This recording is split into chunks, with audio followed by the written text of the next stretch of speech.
17 বছরের কারাদণ্ড থেকে খালাস পেয়েছেন লুৎফুজ্জামান বাবর। সাবেক তত্ত্বাবধায়ক সরকারের আমলে বাসা থেকে অস্ত্র উদ্ধারের অভিযোগে মামলা দায়ের করা হয়েছিল। সেই মামলা থেকেই সাবেক স্বরাষ্ট্র প্রতিমন্ত্রী লুৎফুজ্জামান বাবরকে খালাস দিয়েছেন হাইকোর্ট। 19 মার্চ বিচারপতি মোস্তফা জামান ইসলাম ও বিচারপতি নাসরিন আক্তারের হাইকোর্ট বেঞ্চ এই রায় দেন। এর আগে সেনা সমর্থিত সাবেক তত্ত্বাবধায়ক সরকারের আমলে 2007 সালের 28 মে বাবরের গুলশানের বাসার শোবার ঘর থেকে অবৈধ অস্ত্র ও গুলি উদ্ধার করার অভিযোগে একই বছরের 3 জুন রাজধানীর গুলশান থানায় মামলা হয়।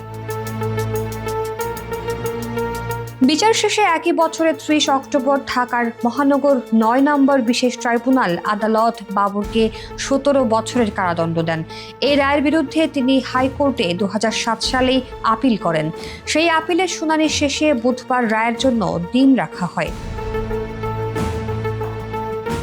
সেনা সমর্থিত সাবেক তত্ত্বাবধায়ক সরকারের সময় 2007 সালের 28 মে আটক হন লুৎফুজ্জামান বাবর।